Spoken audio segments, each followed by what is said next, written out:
Hi friends, எல்லோருக்கும் வணக்கம். அன்பு ஒன்றே அனாதை சேனல்லேருந்து அம்மா உங்களை சந்திப்பதில் மிக்க மகிழ்ச்சி அடைகிறேன். இன்றைக்கி பாச்சட்டைக்கீரை கடைய போகிறோம். இதுக்கு பேர் தான் பாச்சட்டைக்கீரை. ஏற்கனவே நான் நம்ம சேனலில் பாச்சட்டைக்கீரை சூப் போட்டிருக்கேன்.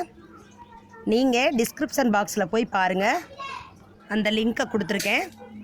100 கிராம் பருப்பை குக்கரில் போட்டு கழுவி எடுத்துக்குவோம். ஒரு செம்பு தண்ணி பருப்போடு சேர்த்துக்குவோம்.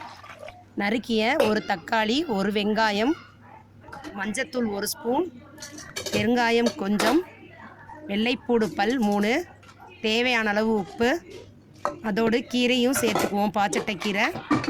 குக்கரை மூடி ஒரு விசில் வச்சுட்டு ஒரு சிம் விசிலும் வச்சுருவோம். விசில் வந்துருச்சு. இப்போ சிம் விசில் வச்சுருவோம். சிம் விசிலும் வந்துருச்சு. இப்போ கீரையை தாளிச்சிடலாம். கடாயில் கொஞ்சமாக எண்ணெய் விட்டுக்கோங்க. கடுகு, சீரகம், வரமிளகாய் 3ஐயும் கடாயில் சேர்த்துருவோம். நறுக்கிய ஒரு பெரிய வெங்காயத்தை அதோடு சேர்த்துக்கலாம்.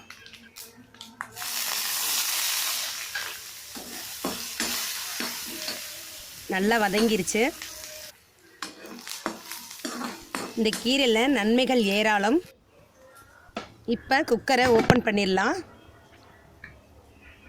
நம்ம வீட்டுக்கும் பக்கத்துலேயே தானாக வளரக்கூடிய கீரை தான் இந்த கீரை. மழைக்காலங்களில் வயல்வெளிகளில் தானாக வளரக்கூடிய கீரை தான் இந்த கீரை. ஈரப்பதம் உள்ள எல்லா இடங்களிலுமே வரும். நோய் எதிர்ப்பு சக்தி உள்ள இந்த கீரையை சாப்பிடுங்க. பாருங்கள் எப்படி இருக்குன்னு சொல்லிட்டு.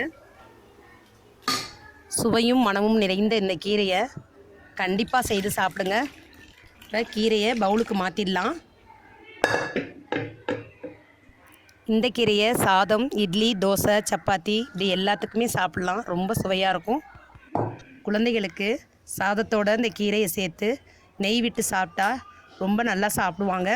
இப்போ கீரையை தாளிச்சாச்சு. பாருங்கள் எவ்வளோ அருமையாக இருக்குன்னு. தினம் ஒரு கீரை கண்டிப்பாக சாப்பிடுங்க. இப்போ கீரையை டேஸ்ட் பார்த்துடலாம். இந்த வீடியோ உங்களுக்கு பிடிச்சிருந்ததுன்னா லைக் பண்ணுங்கள், ஷேர் பண்ணுங்கள், சப்ஸ்கிரைப் பண்ணுங்கள். மறக்காமல் பெல் பட்டனை கிளிக் பண்ணுங்கள், கமெண்ட் பண்ணுங்கள். நல்ல கலர்ஃபுல்லாக இருக்குல்ல, பார்க்கும்போதே சாப்பிடணும் போல் இருக்குது. ஒவ்வொரு கீரையிலையும் ஒவ்வொரு விதமான சத்துக்கள் அடங்கியிருக்கு. கீரை சாப்பிட்டு ஆரோக்கியமாய் வாழ்வோம்.